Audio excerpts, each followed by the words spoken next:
dans le Seigneur, je vous salue encore une fois au nom de notre Seigneur Jésus-Christ. Nous allons prier parce que la Bible dit que tout ce qui respire loue l'Éternel. C'est une grâce d'être en vie. Il faut que nous soyons reconnaissants par rapport à cela. Voilà pourquoi nous allons prier avant que nous puissions écouter la parole. Prions. Seigneur, nous te disons merci. Il n'y a pas deux jours qui se ressemblent devant toi. À chaque jour suffit sa peine. Merci parce que nous croyons que la journée d'aujourd'hui, c'est une journée spéciale, c'est une journée bénie. Nous croyons, Seigneur, que tout ce que nous allons entreprendre sera sous ton contrôle. Tu as dit le bonheur et la grâce vous accompagneront tous les jours de votre vie. Tous les jours, nous croyons que le bonheur nous accompagne aujourd'hui. Seigneur, nous voulons que le ciel soit favorable. Nous voulons, Seigneur, que tu nous écoutes, que tu nous exauces. Nous te recommandons tout ce que nous serons amenés à accomplir au courant de la journée, que cela soit couronné de succès. Nous voulons que les portes qui étaient fermées s'ouvrent, parce que c'est toi qui as la clé de David. Quand tu ouvres, personne ne peut fermer. Quand tu fermes, personne ne peut ouvrir. Je bénis chacun de tes enfants, tous ceux qui vont au travail, tous ceux qui font des démarches, que toi tu puisses répondre favorablement à leurs attentes. Sois loué à jamais. Au nom de Jésus, nous t'avons ainsi prié. Amen. Nous parlons de comment Dieu parle à l'homme. Nous avons vu que Dieu parle au travers de la prière, et nous allons également voir la deuxième chose, que Dieu parle par le conseiller. Proverbe 11, le verset 14. Quand la prudence fait défaut, le peuple tombe, et le salut est dans le grand nombre de conseillers. Et on va associer ces versets également dans Proverbe 12, le verset 15. La voix de l'insensé est droite à ses yeux, mais celui qui écoute les conseils est sage. La voix, quand la prudence fait défaut, le peuple tombe, et le salut est dans le grand nombre de conseillers. La voix de l'insensé est droite à ses yeux, mais celui qui écoute les conseils est sage. Nous voyons, deuxièmement, Dieu communique la voix à travers les conseillers. Sa volonté plutôt à travers des conseillers chrétiens. Il existe de nombreux exemples bibliques de personnes cherchant des conseils auprès des hommes de Dieu, des enfants de Dieu qui ont une certaine maturité, des enfants de Dieu qui ont une certaine expérience. Nous avons besoin de leurs conseils. C'est comme ça que Dieu parle à l'homme. Donc, il faut que nous ayons confiance aux hommes qui ont une certaine maturité, une certaine expérience, des hommes qui craignent Dieu, qui sont des références, des modèles. Si nous voulons que Dieu puisse nous parler, c'est comme ça que Dieu parle à l'homme. Dieu parle également par des circonstances.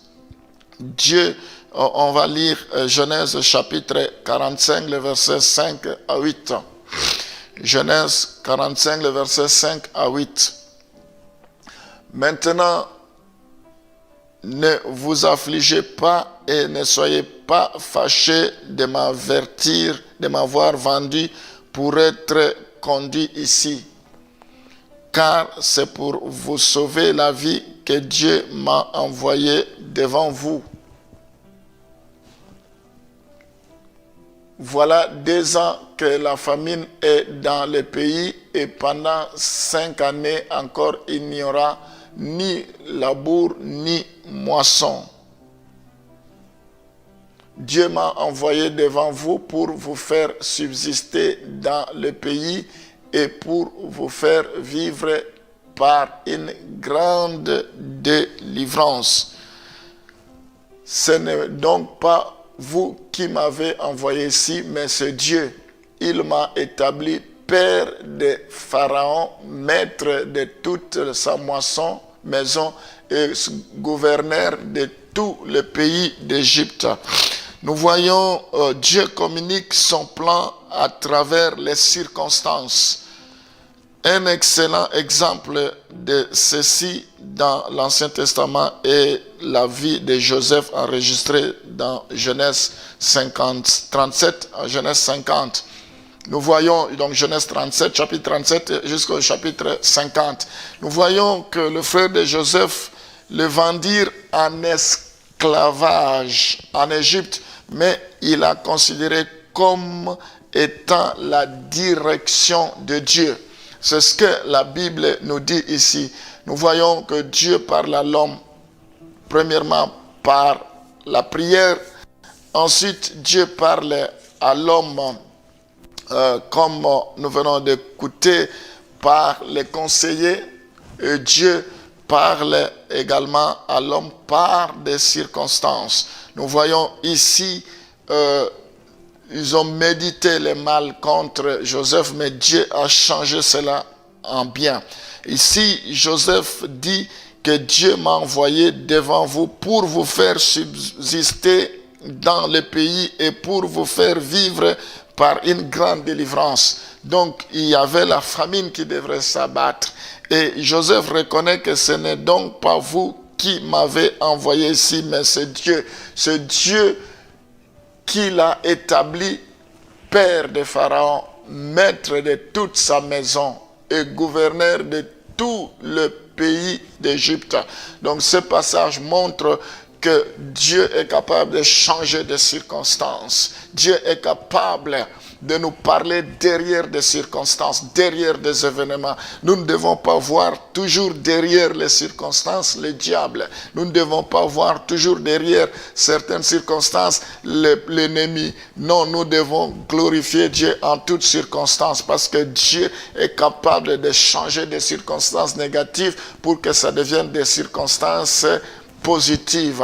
Et ma prière ce matin, c'est aujourd'hui que Dieu change en bien toutes les circonstances, tout ce que tu endures comme difficulté, comme épreuve, que Dieu change cela, que cela devienne une bénédiction pour toi, au nom de Jésus-Christ de Nazareth. Nous allons prier, alléluia. Éternel, celui qui change le mal en bien, tu es celui qui change les peines en joie, tu es celui qui change des circonstances négatives en circonstances positives, parce que tu es le maître des temps et des circonstances. Tu as changé les circonstances sur lesquelles Joseph n'avait aucun contrôle personnel, il n'avait aucun contrôle. Tu as changé cela en bien. Que tu changes toutes circonstances dans la vie de chacun de tes enfants, même s'ils ne sont pas les maîtres de contrôle de cela, mais que cela soit pour ta gloire. Tu as dit que temps de Lazare, que ce n'est pas une maladie qui lui amènera à la mort, mais c'est pour que la gloire de Dieu se manifeste. Je prie pour que la gloire de Dieu se manifeste dans la vie de chacun de tes enfants. Qu'ils tirent des leçons par rapport à ce qu'ils vont vivre au nom de Jésus. Nous t'avons ainsi prié. Amen.